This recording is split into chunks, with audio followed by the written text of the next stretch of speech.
Okay, so have you ever stopped to wonder, like really wonder, are the digital locks protecting, your bank account, your private messages, even the whole internet infrastructure, are they actually going to stay secure? Like way down the road, what if some completely new kind of computer showed up? One so powerful it could just dismantle those digital walls almost instantly. Well, this isn't science fiction anymore. It's a very real challenge, but also an amazing promise. We're talking about quantum computing. So today, we're doing a deep dive into this, well, frankly, mind-bending technology. We'll look what it means for our digital lives, try to cut through the hype, and get to what really matters. Get ready to maybe have your whole idea of what a computer is turned upside down. Okay, let's unpack this. So think about the devices you use all the time, your laptop, your phone, maybe even your smart fridge, right? They seem incredibly complex, but underneath it all, they're really simple. They only understand two things. On, which is like a 1, or OFF, like a 0. We call these little signals bits. They're the absolute basic building blocks for, well, all traditional computers, what we call classical computers. Every photo, every email, every movie you stream, it's all just these incredibly fast sequences of ones and zeros. You can almost picture it like, I don't know, a giant army of tiny light switches, flicking on and off super fast, perfectly timed. And they work step by step. Really, really fast steps, billions per second, but always one calculation after another. Yeah, and what's fascinating here is how the quantum world takes that light switch idea and makes it, well, delightfully weird. It twists it completely. See, down at the quantum level, the physics, it's just different. The rules we see every day, they kind of bend or even seem to break. So the basic unit in a quantum computer isn't a bit.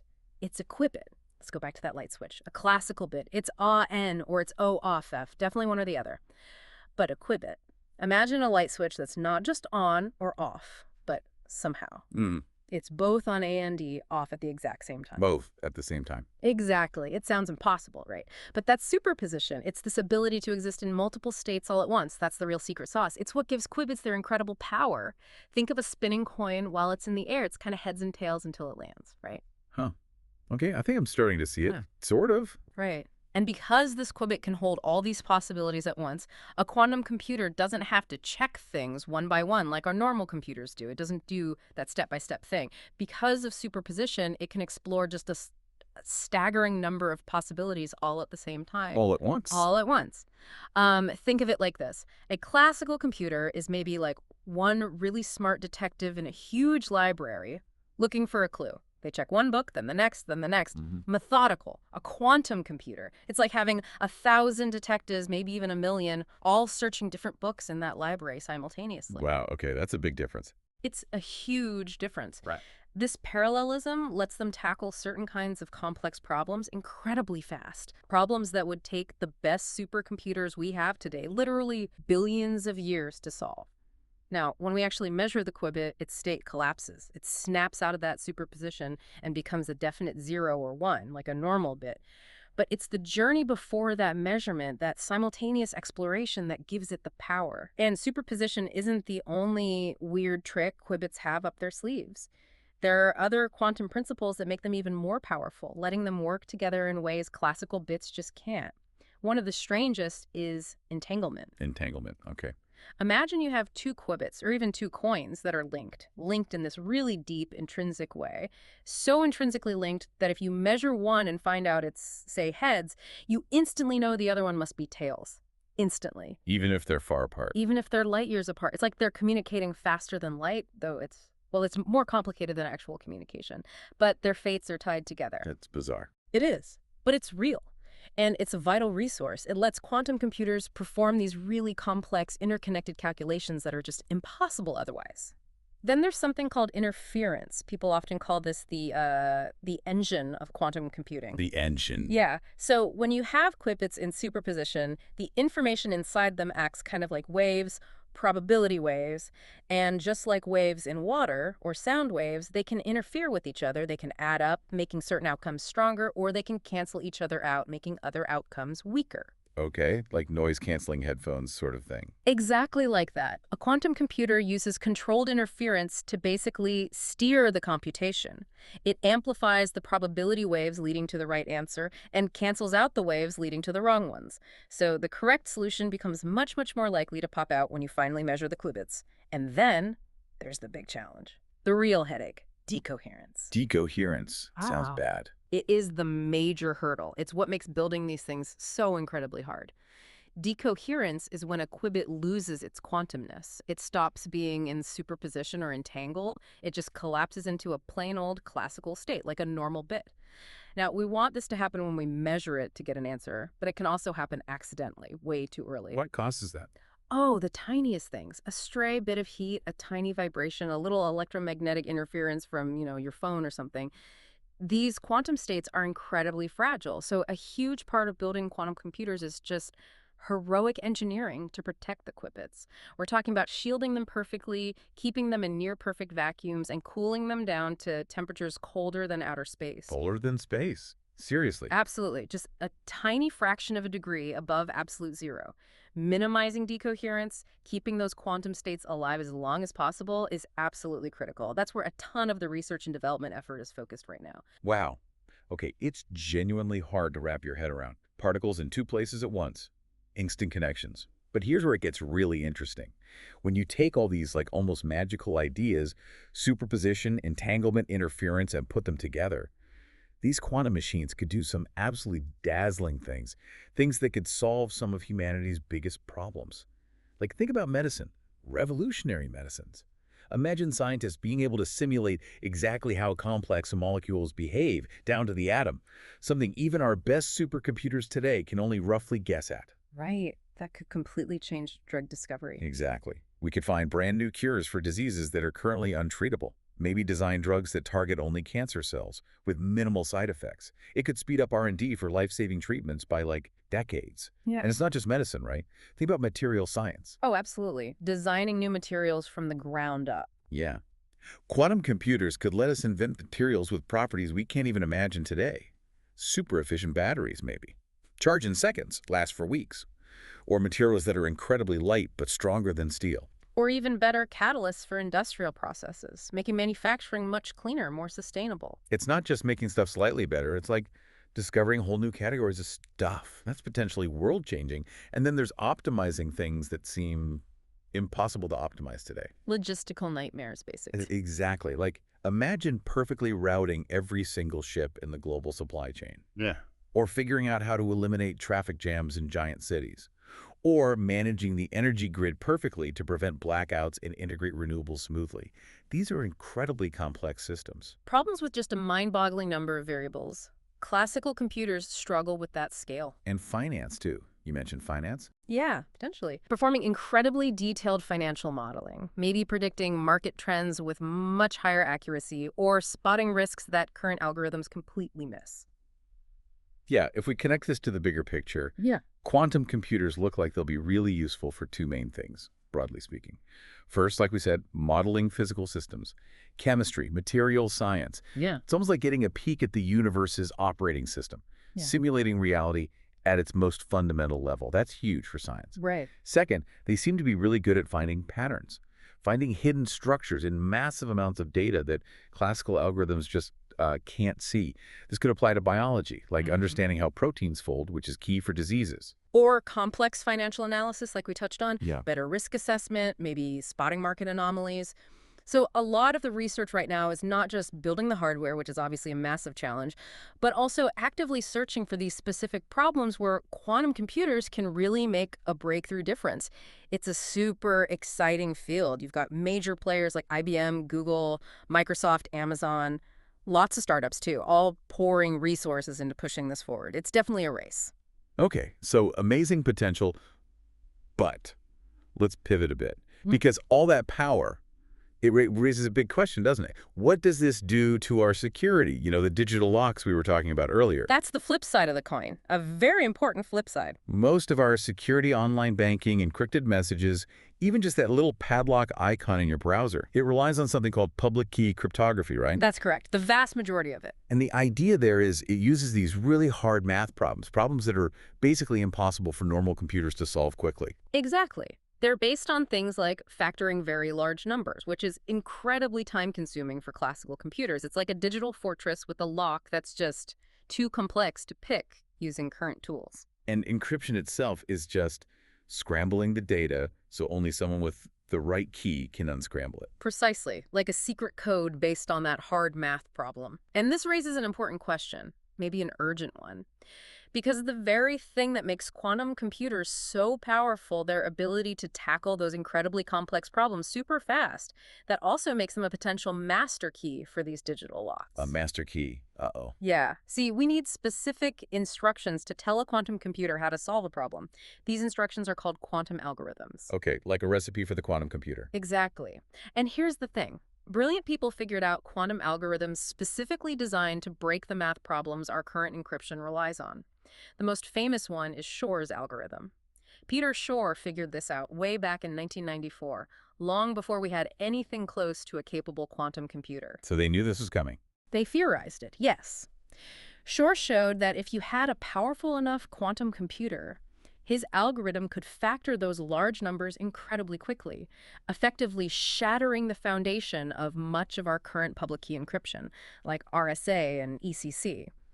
So what that means, practically speaking, is that private emails, financial data, secure government communications, all of it could potentially become vulnerable. Not just vulnerable, but like quickly decipherable. Potentially, yes. Within minutes or hours on a sufficiently powerful quantum machine, compare that to the thousands or millions of years it would take a classical supercomputer trying to brute force it. That's staggering. It is. So it's not really a question of if these algorithms work. We know they do, mathematically. The question is, when will the hardware be powerful enough to run them at scale? And that brings up something else. Something that's apparently a worry right now, even if those super powerful quantum computers are still years away. This idea of harvest now, decrypt later. Exactly. That's a very real concern for governments and businesses today. So the idea is attackers, maybe nation states or big criminal groups, they could be grabbing tons of encrypted data right now. Intercepting it, storing it, everything from sensitive government communications to company secrets to maybe even personal data. And they just sit on it. They just sit on it, they hoard it, waiting patiently, because they know or they bet that eventually, maybe in 5 years, 10 years, 15 years, quantum computers will be powerful enough, and then boom, they can go back and decrypt all that stored data from the past. Unlock yesterday's secrets with tomorrow's technology. Man, so what kind of data is worth hoarding like that for years? Think long-term value. National security secrets, obviously. Long-term strategic plans for businesses, valuable intellectual property, think drug formulas, complex algorithms, maybe even, the secret recipe for a famous soda or fried chicken. Things that stay secret and valuable for a long, long time. Precisely. So even though the break-everything quantum computer isn't here yet, the threat of future decryption is driving action today. Yeah. It's a tangible problem that cybersecurity folks are working very hard on. But, okay, before you panic and, unplug everything from the wall. Chuckles nervously. Too late. No. Let's take a breath here. While this is a serious future threat, something we absolutely need to prepare for, it is definitely not a tomorrow morning kind of emergency. Okay, good. The quantum computers powerful enough to break today's strong encryption, the RSA 2048 or ECC standards we use widely, they're still very much in the early stages. Right now, the best systems have maybe a few hundred physical qubits. The estimates for how many you'd need to run Shor's algorithm effectively, they vary. But we're talking maybe tens of thousands of error-corrected qubits, which could mean millions of today's noisy physical qubits. So there's still a way to go on the hardware side. There is. We definitely have a window of time. But it's crucial we use that time wisely to get ready. The transition needs to happen before those machines arrive. Right. And the good news is people are using that time. The cybersecurity world isn't just waiting around. Not at all. We're already in what people are calling a digital arms race, right? Building the defenses before the weapon is fully ready. That's a good way to put it. Proactive defense. And this whole effort is called post-quantum security, or PQS, sometimes quantum-resistant cryptography, TQC. Correct. PQS or PQC, you'll hear both. It's the mission to develop and deploy new cryptographic methods that are secure against both classical computers and future quantum computers. So basically designing new kinds of digital locks. Locks that are so complex, so different, that even a quantum computer can't pick them. Exactly. It's about finding new mathematical problems that we believe are hard for everyone, quantum included. And this isn't just tweaking the old systems, it's fundamentally new math. Totally new math. Researchers worldwide in government agencies like NIST in the US, universities, private companies, they're working on things based on uh, lattice-based cryptography, code-based cryptography, hash-based signatures, multivariate polynomials. Completely different foundations. Wow. Sounds complicated. It is, but the goal is to have multiple rigorously tested options.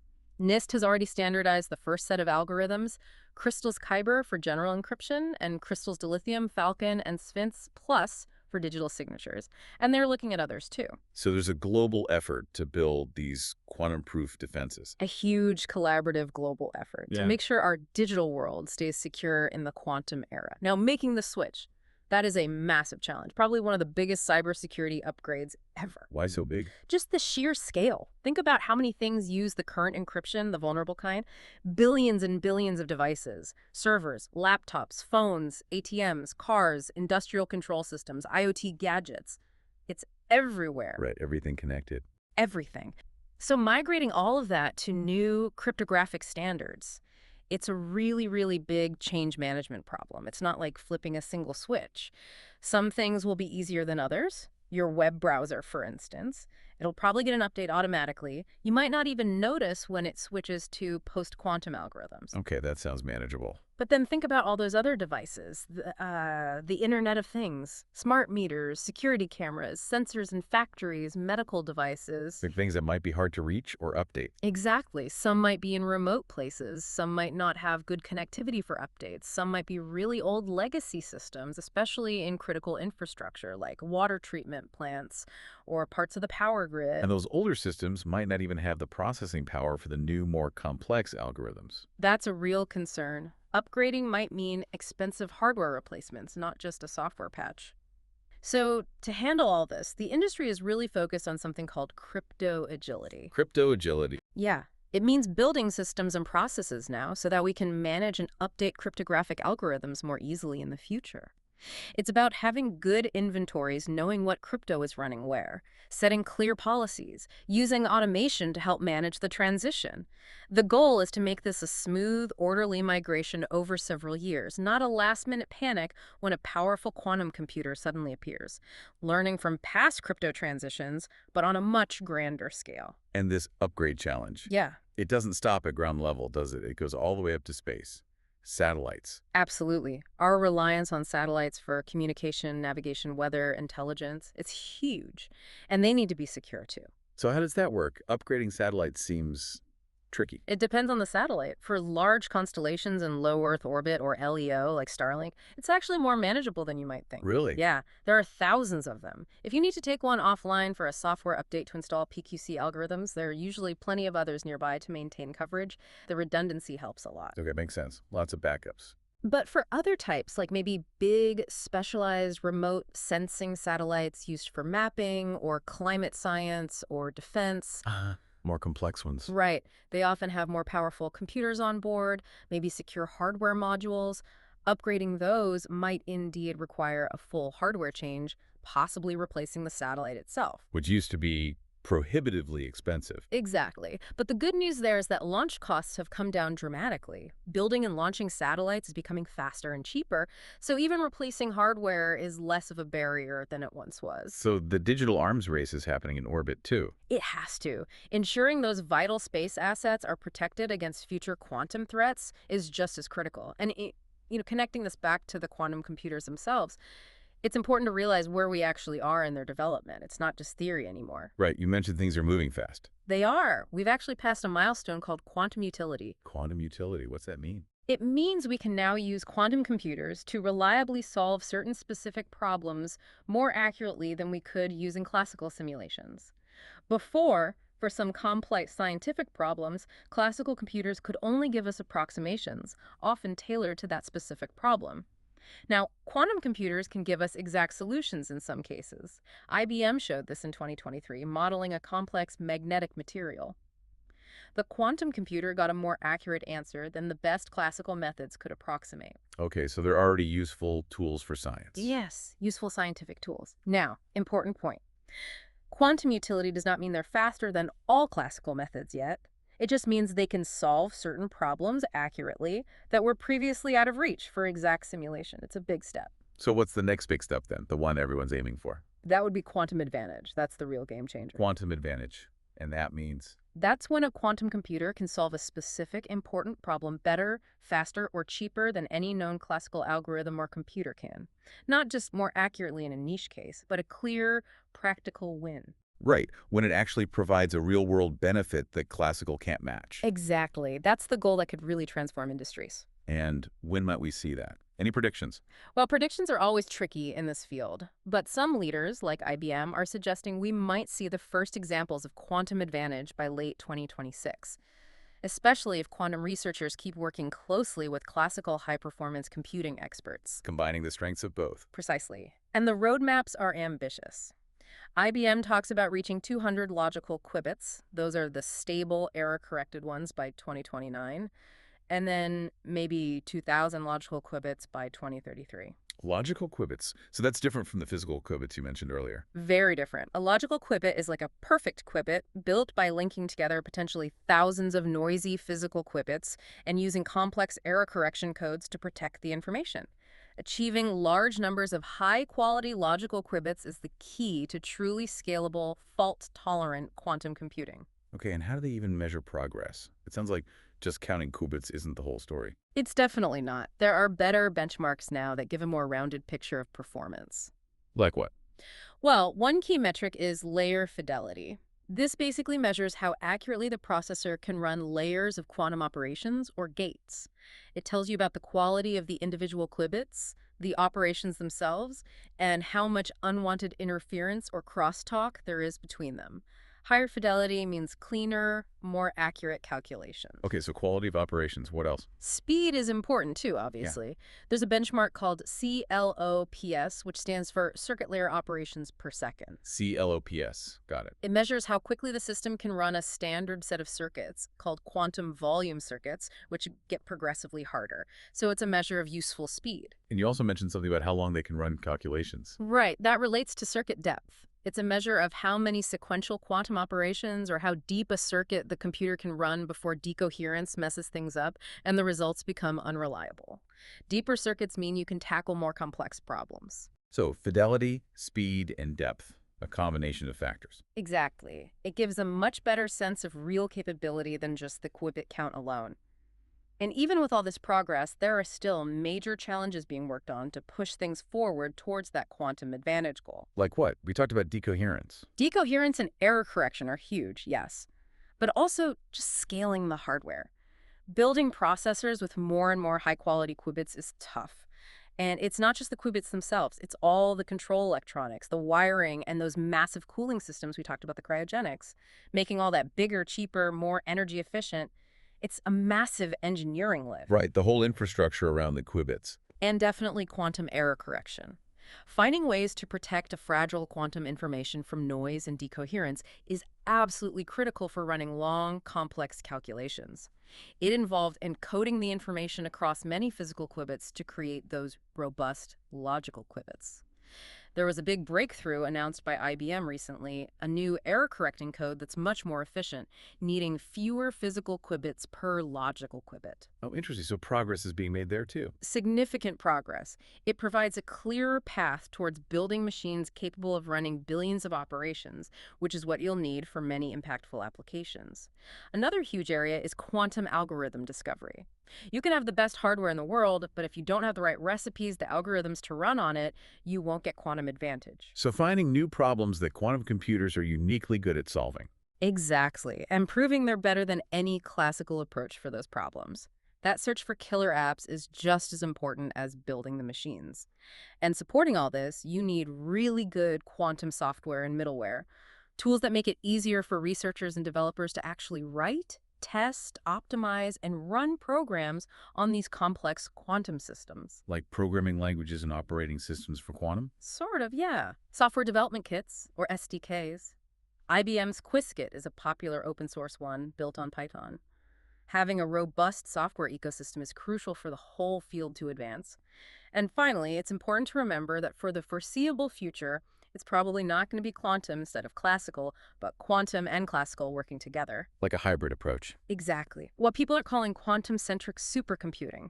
You'll have classical supercomputers doing what they do best, managing data, running certain parts of a simulation, and then handing off the really hard, quantum-specific parts to the quantum processor. Using the best tool for each part of the job. Precisely. Leveraging the strengths of both technologies together. That hybrid model is likely how we'll see the first major impacts of quantum computing in science and industry. Okay. Wow. So pulling this all together, what does this all mean for us right now, looking ahead? It feels like quantum computing is this incredibly powerful, almost awe-inspiring new frontier, doesn't it? Yeah. It holds the potential to solve massive challenges, new medicines, materials, understanding the universe. Truly transformative potential, yes. But at the same time, it throws up this really significant security challenge for the digital world we rely on every day, though, as you said, hopefully a manageable one. Manageable if we're proactive, yes. And the good news, the really encouraging part, seems to be that people are being proactive. The smartest minds are working flat out on both building these amazing machines and building the new quantum-proof defenses to protect us. That's right. The PQC transition is well underway. So it's this incredible race, really, a race to build the future of computing and at the same time, secure it. It sounds, well, kind of thrilling, actually, defining the next whole era of technology. It absolutely is. And it may be a final thought for you to ponder. Given this race we've been talking about, quantum capabilities speeding up, post-quantum defenses being built, how might our own personal responsibility change? Basic digital hygiene, keeping software updated, using strong passwords, just staying aware. How much more critical might that become for individuals in navigating the shifting landscape? It's definitely something worth thinking about as we all step into this quantum future together. That's a great point. Food for thought indeed. And before we wrap up this deep dive, just a reminder to you, our listeners, make sure to hit that subscribe button. Join us for more explorations into the fascinating world of technology and whatever else catches our eye. Thanks for tuning in.